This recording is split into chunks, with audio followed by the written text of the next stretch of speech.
بسم اللہ الرحمن الرحیم۔ امام حسین رضی اللہ عنہ سے مقابلہ کے لیے 4000 فوج۔ یعقوب بن سفیان نے ابو بکر حمیدی سے، اور انہوں نے سفیان سے، اور انہوں نے شہاب بن حراش سے، اور شہاب نے اپنی قوم کے ایک شخص سے روایت کی ہے کہ میں ابن زیاد کی اس فوج میں شامل تھا جسے اس نے حضرت امام حسین رضی اللہ عنہ کے مقابلہ پر بھیجا تھا۔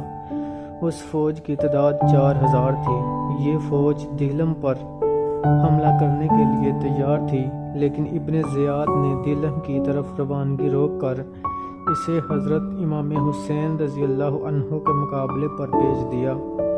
اس شخص کا بیان ہے کہ حضرت امام حسین رضی اللہ عنہ سے ملاقات کی۔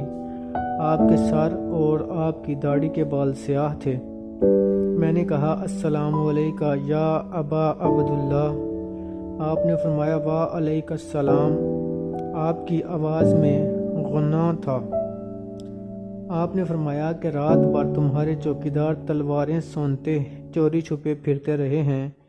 شہاب کہتے ہیں کہ میں نے یہ بات زید بن علی کو سنائی تو وہ بہت مسرور ہوئے، کیونکہ ان کی آواز میں بھی غنہ تھا۔ سفیان ابن عینیہ کہتے ہیں کہ غنہ آل رسول صلی اللہ علیہ وآلہ وسلم کی پیدائش سازش تھی۔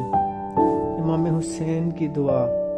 ابو مخف نے ابو خالد کاہلی سے روایت کی ہے کہ صبح کو جب دشمن کے سوار حضرت امام حسین رضی اللہ عنہ کی طرف بڑھے تو آپ نے ہاتھ اٹھا کر دعا مانگی کہ اے اللہ، ہر مصیبت میں مجھے تیری ذات پر بھروسہ ہے، اور ہر شدت میں مجھے تیرا ہی آسرا ہے، اور ہر نازل ہونے والی افتاد میں تو ہی میرا ملجا ہے۔ کتنے ہی غم ہیں جن میں دل بیٹھ جاتے ہیں، ہیلے ناکام ہو جاتے ہیں، اور دوست کنارہ کش ہو جاتے ہیں، اور دشمن ہنستے ہیں۔ میں نے ہر مصیبت میں تمام رشتے توڑ کر صرف تجھی کو پکارا اور تجھی سے التجا کی۔ تو نے میری مشکلیں آسان کر دیں، دکھ ٹال دیے، اور دوسروں سے مستغنی کر دیا۔ بس تو ہی میرے لیے ہر نعمت کا والی ہے، تو ہی میرا محسن ہے، اور تو ہی میرا آخری سہارا ہے۔ امام حسین رضی اللہ عنہ کربلا میں ابو عبید القاسم بن سلام کہتے ہیں کہ مجھ سے حجاج بن محمد اور ان سے ابو معاشر نے اپنے بعض مشائخ سے روایت کی ہے کہ جب حضرت امام حسین رضی اللہ عنہ کا قافلہ سرزمین کربلا میں اترا تو آپ نے پوچھا کہ اس مقام کا کیا نام ہے؟ لوگوں نے کہا کہ یہ کربلا ہے۔ آپ نے فرمایا کہ کرب اور بلا۔ امام حسین رضی اللہ عنہ کی 3 شرطیں۔ ابن زیاد نے حضرت امام حسین رضی اللہ عنہ سے لڑنے کے لیے عمر بن سعد کو بھیجا تھا۔ آپ نے اسے فرمایا کہ میری 3 باتوں میں سے ایک کو اختیار کر لو۔ ایک یہ کہ میرا پیچھا چھوڑ دو اور میں جدھر سے آیا ہوں اسی طرف کو واپس چلا جاتا ہوں۔ اگر تمہیں یہ منظور نہیں تو مجھے یزید کے پاس لے چلو، میں اس کے ہاتھ میں اپنا ہاتھ دے دوں گا اور میرے بارے اپنی مرضی کا فیصلہ کر لے گا۔ اور اگر یہ بھی منظور نہیں تو مجھے بلاد ترک کی طرف جانے دو، میں ان سے اس وقت تک لڑوں گا جب تک میرے جسم میں خون جان ہے۔ عمر بن سعد نے یہ شرائط ابن زیاد کو بھیج دیں۔ ابن زیاد نے آپ کو یزید کے پاس بھیجنے کا ارادہ ظاہر کیا تو شمر بن ذوالجوشن بول اٹھا کہ نہیں، اسے آپ ہی کا حکم تسلیم کرنا ہوگا۔ چنانچہ ابن زیاد نے اپنا ارادہ بدل لیا اور حضرت امام حسین رضی اللہ عنہ کو یہی پیغام بھیج دیا۔ آپ نے فرمایا کہ نہیں، خدا کی قسم میں اپنے آپ کو ابن زیاد کے سپرد نہ کروں گا۔ عمر بن سعد امام حسین رضی اللہ عنہ کو قتل کرنے سے کتراتا رہا۔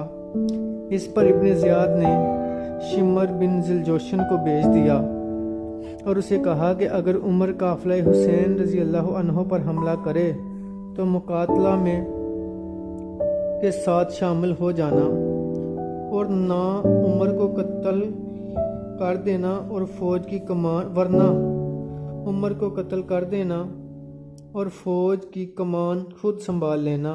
میں نے اس امر پر تم کو تعینات کر دیا ہے۔ عمر بن سعد کے ہمراہ اہل کوفہ میں سے تقریباً 30 اعیان سلطنت بھی تھے۔ انہوں نے کہا کہ رسول اللہ صلی اللہ علیہ وآلہ وسلم کی بیٹی کے فرزند نے تمہارے سامنے 3 شرطیں رکھی ہیں، کیا تم کو ان میں سے کوئی شرط بھی منظور نہیں؟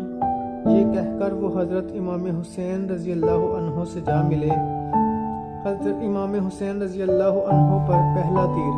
ابو زرعہ کہتے ہیں کہ ہم سے سعید بن سلیمان نے اور ان سے عباد بن العوام نے اور ان سے حسین نے روایت کی ہے کہ میں نے مقتل امام حسین رضی اللہ عنہ کے بارے میں دریافت کیا تو سعد بن عبیدہ نے کہا کہ میں نے حضرت امام حسین رضی اللہ عنہ کو داری دار جبہ پہنے دیکھا۔ اسی اثناء میں ایک شخص عمرو بن خالد تخوی نے تیر چلایا جو میں نے دیکھا کہ آپ کے جبہ میں پیوست ہو گیا۔ ابن جریر کہتے ہیں کہ ہم سے محمد بن عمار رازی نے اور ان سے سعید ابن سلیمان نے اور ان سے عباد بن العوام نے اور ان سے حسین نے بیان کیا کہ اہل کوفہ نے حضرت امام حسین رضی اللہ عنہ کے پاس پیغام بھیجا کہ 1,00,000 کی جمعیت آپ کے ساتھ ہے۔ اس پر آپ نے حضرت مسلم بن عقیل رضی اللہ عنہ کو ان کے پاس بھیج دیا۔ اس کے بعد انہوں نے حضرت مسلم بن عقیل رضی اللہ عنہ کا قصہ بیان کیا جس کا اوپر ذکر ہو چکا ہے۔ شام اور بصرہ کے راستوں کی ناکہ بندی۔ حسین سے بطریق بلال بن یساف روایت ہے کہ ابن زیاد نے عوام الناس کو حکم دیا کہ واقعہ کے موقع پر شام اور بصرہ کو جانے والے راستوں کے درمیانی علاقوں کی ناکہ بندی کرو اور ہر آنے جانے والے کی نقل و حرکت پر نگاہ رکھو۔ ادھر حضرت امام حسین رضی اللہ عنہ حالات سے بے خبر اپنے سفر پر گامزن تھے، حتیٰ کہ راستے میں آپ کو چند دیہاتی ملے۔ آپ نے ان سے لوگوں کے بارے میں پوچھا تو انہوں نے کہا کہ ہمیں اس کے سوا کچھ معلوم نہیں کہ اب آپ آزادانہ نقل و حرکت نہیں کر سکتے۔ اس پر آپ نے اپنے سفر کا رخ یزید بن معاویہ کی طرف موڑ دیا۔ کربلا کے مقام پر ابن زیاد کی فوجیں آن ملیں۔ اس پر آپ وہیں اتر پڑے اور ان کو اللہ اور اسلام کے واسطے دینے لگے۔ ابن زیاد نے آپ کے مقابلے میں عمر بن سعد، شمر بن ذوالجوشن اور حسین بن نمیر کو بھیجا تھا۔ آپ نے انہیں خدا اور اسلام کے واسطے دے کر کہا کہ مجھے یزید ابن معاویہ کی طرف لے چلو، میں اپنا معاملہ اس کے سپرد کروں گا۔ لیکن انہوں نے ایک نہ سنی اور کہا کہ تم کو ابن زیاد کا حکم تسلیم کرنا ہوگا۔ ان کے ساتھ جو لوگ آئے تھے ان میں سے ایک حور بن یزید حنظلی سم نیشلی بھی تھے جو گھوڑے سواروں پر افسر تھے۔ جب حور نے حضرت امام حسین رضی اللہ عنہ کی یہ باتیں سنی تو اپنے ساتھیوں سے کہا کہ کیا تم خدا سے نہیں ڈرتے؟ کیا تم ان تجویزوں میں سے جو انہوں نے پیش کی ہیں کسی ایک کو بھی قبول نہیں کرتے؟ خدا کی قسم اگر کوئی ترک یا دیلمی بھی یہ شرطیں پیش کرتا تو ان کو رد کر دینا تمہارے لیے جائز نہ تھا، لیکن انہوں نے ابن زیاد کی اطاعت کے سوا سارے مطالبے مسترد کر دیے۔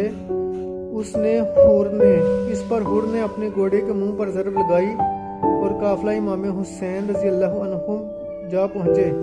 اہل قافلہ نے سمجھا کہ حور ان کے ساتھ لڑنے کے لیے آ رہے ہیں، لیکن جب وہ ان کے قریب پہنچے تو اپنی ڈال کا رخ موڑ دیا، پھر اہل قافلہ کو سلام کیا اور پلٹ کر ابن زیاد کے اصحاب پر حملہ کر دیا۔ آپ نے 2 افراد کو قتل کیا اور پھر خود شہید ہو گئے۔ اللہ تعالیٰ آپ پر رحمت نازل فرمائے۔